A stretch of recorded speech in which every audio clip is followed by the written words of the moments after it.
ಮೊನ್ನೆಯ ವಿಡಿಯೋದಲ್ಲಿ ಚಿಕಿತ್ಸಾಂಗದ 4 ಅಂಶಗಳು ಅಂತ ವಿಷಯ ದ್ರವ್ಯಾಣಿ ಉಪಸ್ಥಾತ ರೋಗಿ ಪಾದ ಚತುಷ್ಟಯ ಅಂತ 4 ಪಾದಗಳು ಅಂತ ತಿಳಿಸಿದ್ದೆವು. ಈಗ ಅದರದ್ದು ಮುಂದುವರೆದ ಭಾಗವಾಗಿ ಒಬ್ಬೊಬ್ರದ್ದು 4 ಗುಣಗಳು ಅಂತ ಹೇಳಿದ್ದೆ.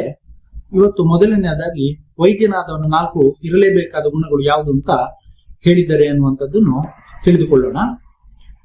ದಕ್ಷ ತೀರ್ಥಾರ್ಥ ಶಾಸ್ತ್ರಾತ್ತು ದೃಷ್ಟಕರ್ಮ ಶುಚಿತ್ ಭಿಷಕ್ ಅಂತ ಹೇಳಿದ್ದಾರೆ.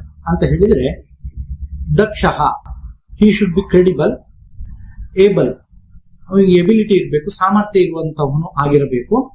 ದಕ್ಷ ತೀರ್ಥಾರ್ಥ ಶಾಸ್ತ್ರಾರ್ಥೋ, ಶಾಸ್ತ್ರಗಳನ್ನು ಓದಿಕೊಂಡವನು ಅಂತ ಹೇಳಿದ್ರೆ ವೈದ್ಯಕೀಯ ಶಾಸ್ತ್ರವನ್ನು ಸರಿಯಾಗಿ ಓದಿ ತಿಳಿದುಕೊಂಡವನಾಗಿರ್ಬೇಕು. ದೃಷ್ಟಕರ್ಮ, ಪ್ರಾಕ್ಟಿಕಲ್ ನಾಲೆಜ್.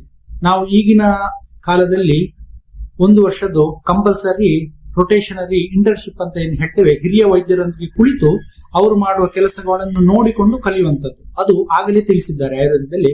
ಹಾಗೆ ಮಾಡಿದವನು ಆಗಿರಬೇಕು. ಶುಚಿರ್ ಭಿಷಕ್, ನೀಟ್ನೆಸ್, ಕ್ಲೀನಿನೆಸ್ ಅಗತ್ಯವಾಗಿ ವೈದ್ಯನಾದವನಿಗೆ ಇರಬೇಕಾಗಿತ್ತು. ಹೀಗೆ ಈ 4 ಅಂಶಗಳು ವೈದ್ಯನಿಗೆ ಇರಬೇಕಾಗಿದ್ದು ಅಂತ ತಿಳಿಸ್ತಾರೆ. ಮುಂದಿನ ವಿಡಿಯೋಗಳಲ್ಲಿ ಮುಂದಿನ 3 ಭಾಗಗಳ ಒಂದೊಂದಕ್ಕೂ ಇರುವಂತಹ 4 ಗುಣಗಳನ್ನು ತಿಳಿಸ್ತೇನೆ. ಅಲ್ಲಿವರೆಗೆ ನಮಸ್ಕಾರ, ಧನ್ಯವಾದಗಳು. ಇದನ್ನು ನಿಮ್ಮವರೊಂದಿಗೆ ಶೇರ್ ಮಾಡಿಕೊಳ್ಳಿ.